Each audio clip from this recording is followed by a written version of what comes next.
Olá a todos, espero que todos estejam bem em casa, em segurança, com seus familiares. Para quem não me conhece, meu nome é Fernando, sou médico ginecologista e obstetra e professor do Departamento de Ginecologia e Obstetrícia da Faculdade de Medicina da UFMG. Como todo mundo já sabe, as aulas retornarão agora em agosto de forma virtual e cada professor do departamento ficou responsável por um tema. Diante disso, hoje eu vou falar um pouco sobre assistência pré-natal. Só vou pedir licença para compartilhar a tela com vocês.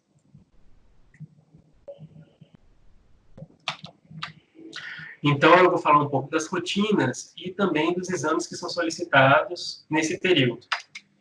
Então, para ficar um pouco mais didático, eu coloquei a apresentação da seguinte forma, né?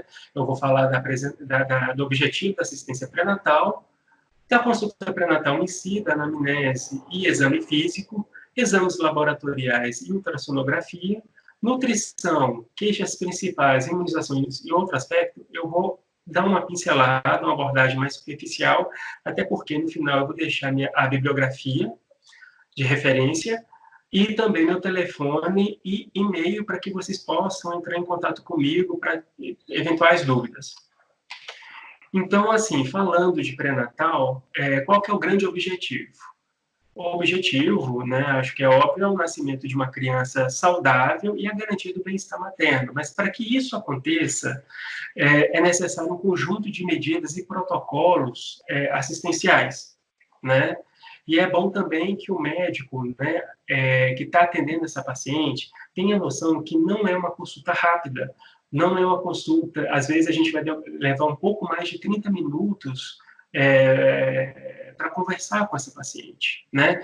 Porque a gente ali não está lidando com a paciente doente, graças a Deus, na maioria das vezes, são pacientes saudáveis e que simplesmente estão numa situação fisiológica diferente. E estão cheios de dúvidas, medos, ansiedades, né? Então, a gente tem a responsabilidade de acolher essa paciente, de acolher esse casal e conversar. Então, é importante ter essa noção que nós ali somos educadores, comunicadores, tanto com os pais, também com os familiares. E uma outra coisa que eu gostaria de chamar a atenção, né, que é extremamente importante para a condução do pré-natal, é a captação precoce dessa paciente. Porque se uma vez eu capto essa paciente ainda no primeiro trimestre, eu consigo identificar ali na primeira consulta, no início do pré-natal, identificar fatores de risco para possíveis complicações e, diante disso, diante dessa situação de possíveis complicações, já traçar a trajetória de acompanhamento, como será a abordagem dessa paciente no pré-natal. Né? Será que é uma paciente que vai ficar só no centro de saúde? Será que essa é uma paciente que também vai precisar de um atendimento compartilhado com outros profissionais? Então, a gente tem que ter essa noção.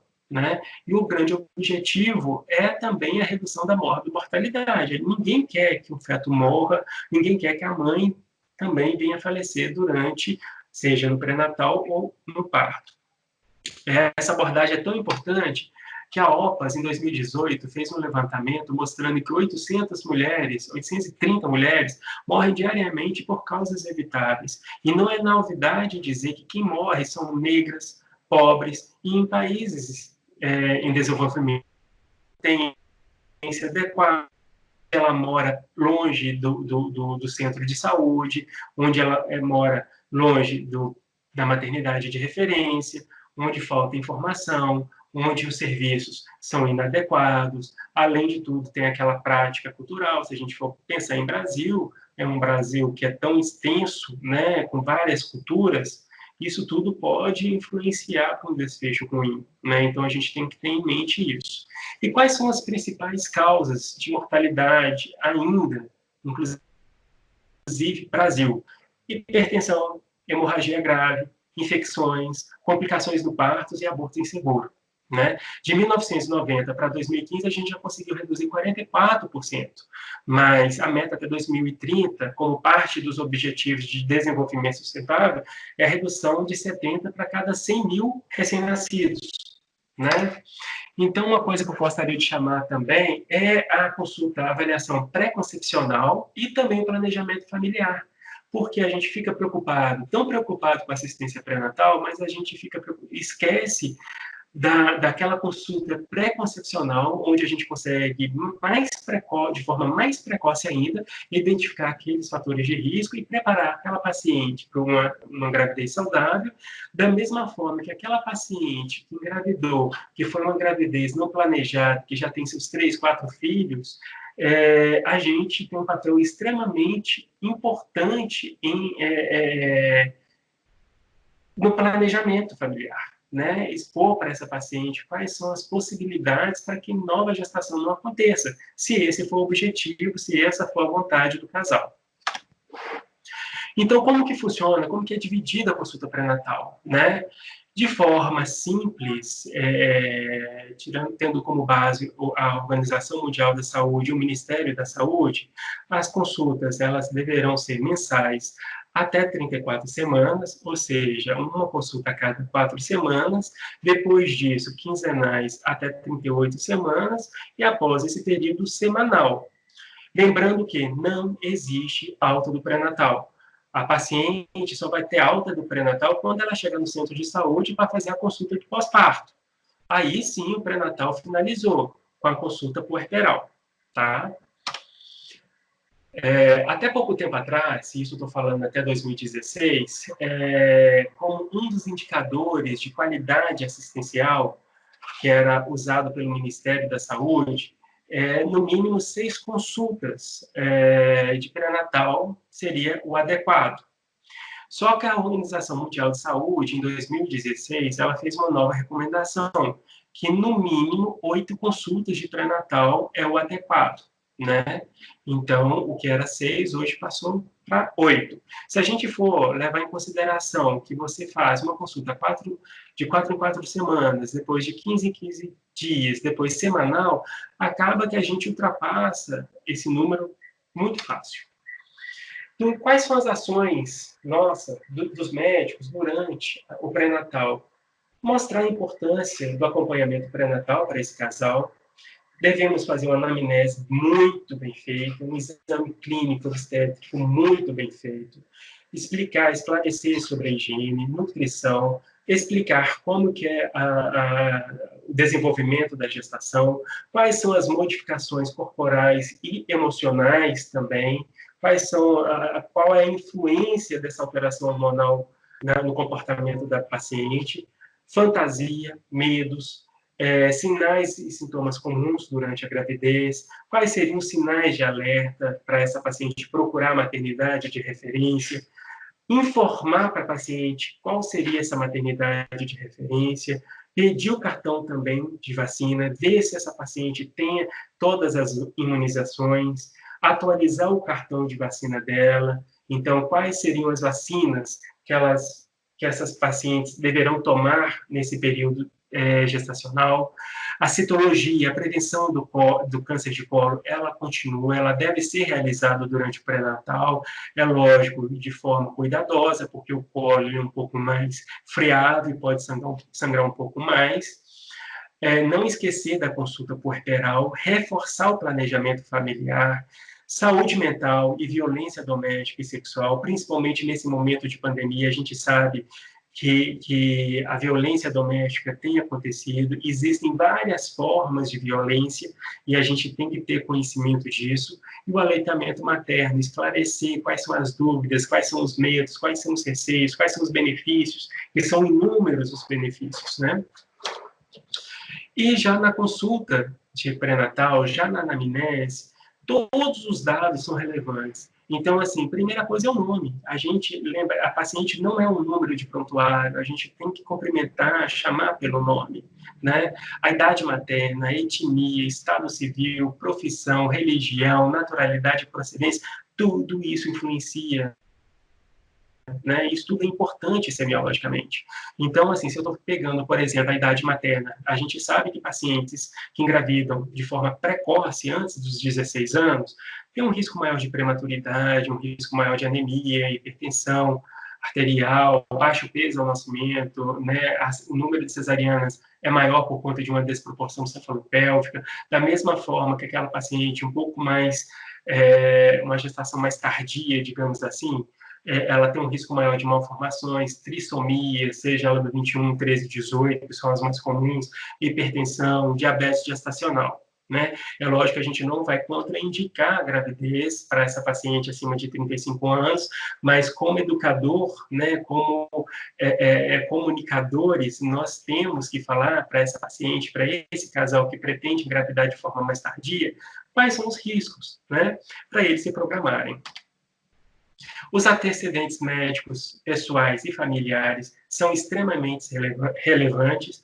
História de hipertensão arterial, endocrinopatias, anemias, cardiopatias, pneumopatias, colagenoses, doenças gastrointestinais, oncológicos, a história ginecológica, a primeira data da menstruação, a última menstruação, se o ciclo menstrual é regular, irregular, né? Se o fluxo é normal, não é normal. A história obstétrica também é extremamente relevante, o número de gestações, geralmente a gente coloca GTA, que é gestação, parto e aborto, né? Se ela teve X gestações, X partos normais ou X partos cesáreos, e se teve algum aborto, quantos abortos ela teve, se teve curetagem ou não, a via de parto, se foi parto normal, se foi cesariana, por qual motivo, se ela sabe o motivo da cesariana, é extremamente importante. A idade gestacional no parto, porque às vezes o parto foi um parto prematuro, né? Qual foi o peso dessa criança no parto, a data do parto e se teve alguma intercorrência. Se ela não sabe falar muita coisa, a gente pode perguntar algumas tem algumas perguntas chaves. Por exemplo, o menino, né, o seu bebê teve alta com a senhora? Ou ele ficou mais tempo dentro da maternidade? Se ele ficou tempo um pouco maior dentro da maternidade, é porque algo aconteceu. E a gestação atual, saber se foi uma gestação planejada, caso não tenha sido planejada, mas é uma gestação desejada, né? Como que ela está, como que a família está, como que o parceiro está em relação a isso. Calcular a idade gestacional com base na DUM, a data provável do parto. Informações psicossociais e sobre violência doméstica, acaba que isso nem sempre a gente vai conseguir numa primeira consulta, mas temos que ter a sensibilidade, a empatia de que isso pode estar acontecendo e, às vezes, a paciente vai falar em uma próxima consulta, né? Ela vai ver que você é uma pessoa que ela teve empatia, teve uma relação de confiança e talvez em algum momento ela vai falar isso com vocês, né? Isso aqui é só para mostrar como que é feito o cálculo da idade gestacional. Então, a paciente teve a última menstruação dia 6/7, a gente acrescenta 7 dias no dia da última menstruação e subtrai 3 meses no mês. Então, por exemplo, essa paciente 6/7, a data provável do parto vai ser 13 de abril. Isso aqui, nesse período, provavelmente ela estará com 40 semanas.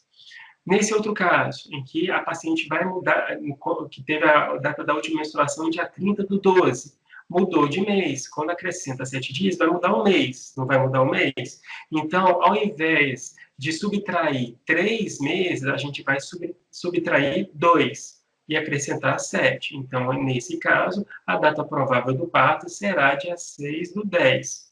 Nesse outro caso, a gente também vai acrescentar 7 dias e subtrair 3. Então, a data provável do parto será dia 8 de outubro. A consulta e o exame físico. Né? Primeira coisa, exame físico na primeira consulta tem que ser completo. Avaliar pele, mucosa, temperatura, peso, estatura, avaliação cardíaca, respiratória, não esquecer da palpação do pescoço, avaliação clínica da mama, não esquecer da avaliação da mama. Recentemente, nós tivemos um caso de uma paciente que foi diagnosticado câncer de mama já avançado no pós-parto, né, porque ninguém avaliou essa mama durante o pré-natal. E abdômen e exame das extremidades. O exame obstétrico, altura uterina, ausculta do batimento cardíaco fetal, seja pelo estetoscópio de Pinar, que é um pouco mais difícil, mas a gente pode treinar isso em algum momento, quando retornar à aula presencial, ou então pelo sonar, né? Aqui eu coloquei só mostrando para vocês como que a gente faz a medição, né, da altura uterina, a borda superior da sínfise púbica até o fundo do útero, dessa forma, E aqui é só para a gente ter noção, né? Assim, 22 semanas, geralmente está na altura do umbigo, né? Então, esse aqui serve como orientador, mais ou menos, de quantas semanas a paciente está. A manobra de Leopoldo, é lógico que a gente não vai fazer essa manobra de Leopoldo no início da gravidez, mas sim quando a paciente já está numa gestação mais avançada, principalmente no terceiro trimestre, em que a gente precisa determinar se o bebezinho está pélvico ou cefálico. Então, a primeira manobra nada mais é do que pôr a mão no fundo do útero e identificar o fundo do útero, né? E aí, quando o bebezinho está pélvico, essa região ela é um pouco mais endurecida, né? A gente consegue perceber que é mais arredondada, dando a sensação de que a gente realmente está apertando a cabecinha do bebê. E quando é o bumbum, é uma consistência mais amolecida. A segunda manobra é para identificar o dorso, se está à direita ou à esquerda da mãe. Né? Nessa foto, nesse desenho aí, na verdade, a gente pode perceber que o bebezinho está no dorso esquerdo da mãe. E isso, inclusive, auxilia na hora de fazer a ausculta cardíaca do bebê. Porque se eu quero fazer a ausculta do bebê, se eu fiz as manobras, eu sei que ele está com dorso direito, sei que depois de fazer a terceira manobra ele está cefálico, eu vou colocar o meu sonar, o meu lunar, nessa região, na borda, no quadrante inferior esquerdo do abdômen. A quarta manobra é para saber se o bebezinho está encaixado, é uma manobra mais difícil, a gente não usa ela tanto no pré-natal. A rotina de exames laboratoriais. E é importante dizer que a fonte eu peguei do Hospital das Clínicas, né, para vocês não terem dificuldade. Então, primeira coisa, o grupo sanguíneo a gente solicita no primeiro trimestre, o cumbis indireto, independente se o sangue do parceiro dela é positivo ou negativo, se a paciente ela tem um grupo sanguíneo RH negativo, vamos solicitar mensalmente o cumbis, tá? Eletroforese de hemoglobina, a gente solicita para saber se essa paciente tem alguma hemoglobinopatias, né, porque a gente precisa orientar essa paciente a respeito disso. Se a paciente, por exemplo, tem um traço da anemia falciforme, a gente tem que orientar, solicitar também do parceiro, porque é um bebezinho que pode ter uma anemia falciforme também. Hemograma, a gente vai solicitar tanto no primeiro, segundo e terceiro trimestre, o VDRL também no primeiro, segundo e terceiro trimestre. Lembrar que a gente está tendo o surto, né, de sífilis, independente do nível social, então a gente está falando daquele do pobre, miserável, até da classe social A mesmo, sabe? Então, assim, é necessário fazer, sim, o exame de VDRL, e acaba que a gente faz no primeiro, segundo e terceiro trimestre. Toxoplasmose, se a paciente ela for suscetível, mensalmente a gente vai fazer a avaliação sorológica e também alertar a paciente para evitar, né, as orientações, não comer carne crua, verdura mal lavada, então saber a procedência, ela mesma preparar a salada dela em casa, né? Então a gente tem que dar todas essas orientações, não ficar limpando, usar luva às vezes para limpar cocô de gato, evitar contato com animais, isso tudo a gente tem que orientar. O HIV a gente solicita na primeira e também no primeiro trimestre, no terceiro, da mesma forma que a gente faz no HBsAg, que é da hepatite B, hepatite C, o HTLV. O anti-HBs simplesmente quando a gente não tiver acesso ao cartão de vacina. Então, e se a paciente não souber informar, então a gente solicita o anti-HBs para saber o status vacinal dessa paciente. Se vier negativo, a gente vai pedir para ela tomar a vacina, porque a gente sabe que não existe a contraindicação dessa vacina na gravidez. A urina rotina, a gente também vai pedir nos 3 trimestres, da mesma forma que a urocultura também nos 3 trimestres, a glicemia de jejum a gente vai pedir na primeira consulta de pré-natal, lembrando que se a glicemia de jejum vier normal, abaixo de 92, essa paciente ela vai fazer novamente essa glicemia de jejum no segundo trimestre, juntamente com o rastreamento de diabetes gestacional, que é a glicemia 1 hora e 2 horas após 75 gramas de destrosol. Então, falando de glicemia, se a glicemia de jejum na primeira consulta de pré-natal for maior ou igual a 126, em 2 ocasiões, provavelmente a gente está diante de uma paciente com diabetes pré-gestacional, ou seja, não é um diabetes gestacional. É uma paciente que já tinha diabetes, mas que o diagnóstico está sendo feito nesse momento. Se a glicemia de jejum estiver entre 92 e 125, solicitar nova glicemia de jejum.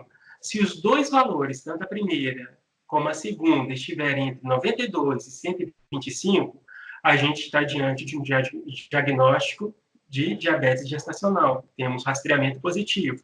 Agora, se aquela glicemia de jejum for abaixo de 92, nós vamos solicitar entre 24 e 28 semanas de gestação a glicemia de jejum e também 1 hora e 2 horas após destrozol. É isso aqui, ó.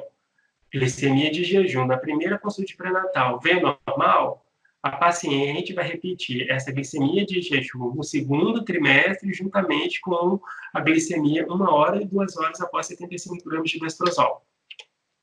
Os valores de referência, né, de rastreamento pós 75 gramas de destrozol, jejum 92, 1 hora 180, 2 horas 153. Qualquer alteração, qualquer valor, em qualquer valor, a gente já faz o rastreamento, a gente fala que é positivo para diabetes gestacional.